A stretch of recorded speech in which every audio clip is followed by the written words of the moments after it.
En el nombre del Padre, y del Hijo, y del Espíritu Santo. Amén. Domingo de Gaudete. Este domingo, cuando entramos a la capilla, cuando entramos a la iglesia, el primero que nos habla no es el sacerdote, ni las oraciones de la misa, ni son los avisos. Lo primero que nos habla es la vestimenta. Es un domingo especial. Los ornamentos del sacerdote son de color rosado, un color que solo aparece 2 veces al año, ya que ha sido la vestimenta la primera que nos hablaba, que se ha presentado durante nuestra vida. Hablemos este domingo entonces de ella. Hay una historia, una crónica, que cuenta que los animales de la selva decidieron un día vestirse como los hombres. Ellos generalmente no usan vestido los animales, pero decidieron en concilio vestirse como los hombres. Sin embargo, debían de poner reglas para empezar a usar la vestimenta. Entonces se reunieron en un concilio el león como rey de la selva y los demás animales alrededor de él. La primera regla de la vestimenta, dijo uno, es que nos vamos a vestir para cuidar nuestra salud.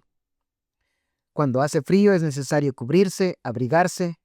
Cuando hace calor es necesario refrescarnos. Quitarse las vestiduras también es necesario. Es necesaria la vestimenta para evitar los contagios. Es también necesaria para no ensuciarnos usando guantes. También para protegernos de la lluvia.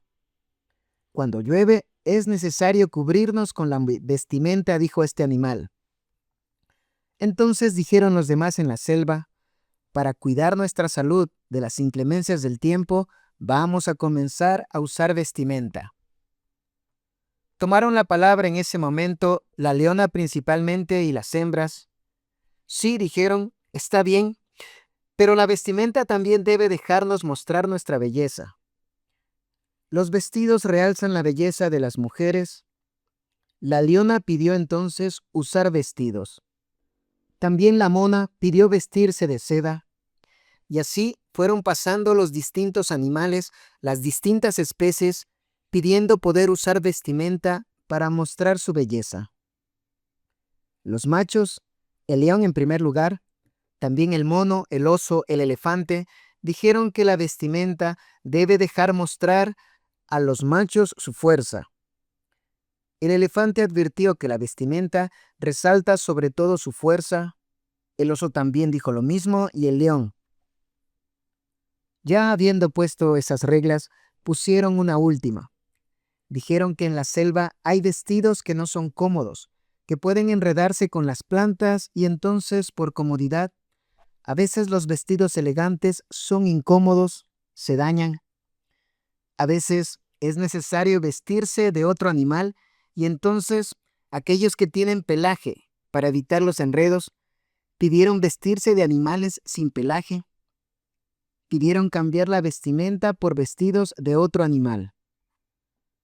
El león entonces, el rey de la selva, iba a cerrar ese consejo, pero antes dijo el lobo, pidamos el parecer a los hombres, a los mejores de entre ellos. Entonces los animales enviaron 2 mensajeros a los hombres para que fueran al gobierno humano y pidieran que ellos le dieran su opinión sobre estas reglas. Fueron entonces los animales a preguntar a los hombres, a los mejores de ellos. Buscaron especialmente a los de mejores costumbres, a los católicos. Tras hablar con ellos, volvieron a la selva y dijeron, señores animales, hemos vuelto de hablar con los hombres y hemos visto que no es necesario armar leyes ni reglamentos porque tenemos las mismas costumbres que los hombres. Hoy, sin hablar de hombres malos y perversos, podemos decir que entre los católicos va predominando la manera de pensar de los animales, sobre todo respecto a la vestimenta. Aún los católicos, mejor intencionados a la hora de vestir, actúan como los animales cuando olvidan 2 cosas. Los hombres tenemos un espíritu y tenemos un espíritu enfermo, un espíritu con pecado original. Las reglas que pusieron los animales eran ciertas. En primer lugar, la vestimenta debe tener como primera finalidad cuidar de nuestra salud. Es verdad que hay que vestirse para abrigarse. Es verdad que para evitar enfermedades hemos podido y hemos usado mascarilla. Nos hemos tapado con telas. Es verdad que para no ensuciarse se pueden usar guantes. Es verdad que hay que protegerse de la lluvia. Pero la vestimenta sí debe cuidar nuestra salud corporal y todos lo sabemos, todos lo hacemos. Debemos también saber que debe cuidar, y un católico lo sabe, la salud espiritual de nuestra alma. La vestimenta debe ser un medio que me ayude a salvarme y que ayude a que los demás se salven. La vestimenta, en primer lugar, debe cuidar la salud espiritual. En segundo lugar, las mujeres, la vestimenta debe en ellas resaltar la belleza. Es normal ese principio, pero como católicos debemos saber que la principal belleza es la espiritual. El Papa Pío XII dice: una vestimenta buena es aquella que oculta el cuerpo y que hace resaltar las virtudes de la persona que se viste. Debe dejar en la oscuridad el cuerpo, debe dejar en la oscuridad aquello más torpe, aquello más deshonesto, incluso el cuerpo mismo, para traducir las virtudes, el espíritu que hay en esa persona. En las mujeres, aquella virtud que principalmente debe brillar es la pureza. La vestimenta adecuada es aquella que hace resaltar principalmente esa virtud en la mujer. Tristemente, aquella mujer que se ve desprovista de virtudes termina entonces mostrando su cuerpo, porque no tiene esas excelencias para hacer ver con las vestiduras. Aquella mujer que se viste debe tener presente dos cosas.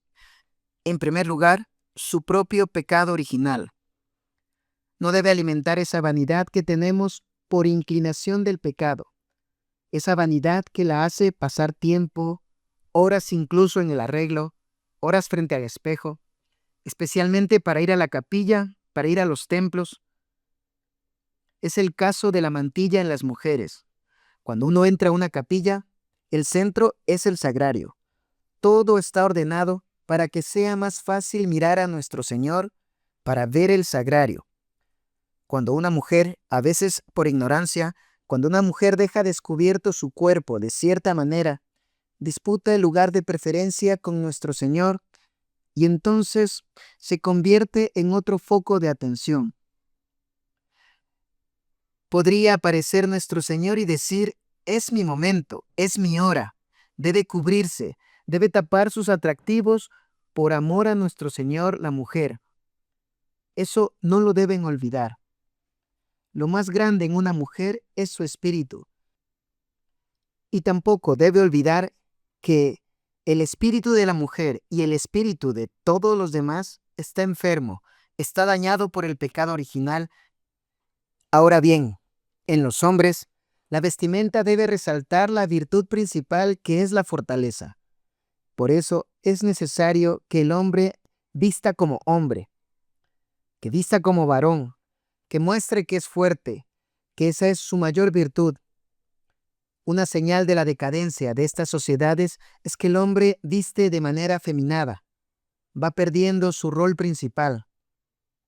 También, un poco menor, es cuando el hombre viste demasiado de deporte. Aún viste de deporte en la capilla, en los templos. Se acostumbra demasiado a vestir de deporte. La vestimenta está hablando de lo que hay en él, de su parte más física, pero no está hablando de la virtud que hay dentro de él, de su espíritu. La vestimenta habla y cuenta del espíritu que hay en la persona que así se viste. En cuarto lugar, hablemos de la comodidad. Muchas veces la vestimenta que se usa, la vestimenta que usan los católicos, es fácilmente abandonada por un tema de comodidad. Es el caso del pantalón en las mujeres. Si nosotros tenemos un principio y ese principio lo abandonamos por comodidad, entonces el principio ya no vale. Cuando yo abandono una vez el principio, significa que ya no lo estoy respetando. Es verdad que hay casos, y lo dice Santo Tomás de Aquino, en que se puede permitir a la mujer usar pantalones, como en caso de no tener otra cosa, como en caso de ser perseguida por el enemigo, pero a veces pareciera que los católicos estamos en una guerra muy grande porque se usa demasiado. Son cosas muy extremas. Cada vez que nosotros por comunidad abandonamos ese principio, se destruye ese principio, ya no somos creíbles. Tenemos un espíritu y la vestimenta debe mostrar ese espíritu. Así como hoy en la misa de este domingo, los ornamentos rosados muestran esa alegría, la vestimenta de cada católico debe mostrar las virtudes, debe mostrar lo más alto que hay en él.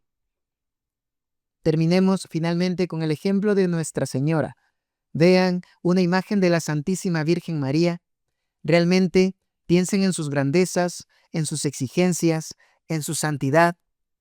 Es la vestidura de Nuestra Señora la que nos eleva a conocerla más. Pidamos entonces a Nuestra Señora que nos dé ese valor, esa fortaleza para realmente adecuar nuestra vestimenta a lo que hay de más grande en nuestros espíritus. Ave María Purísima, sin pecado concebida.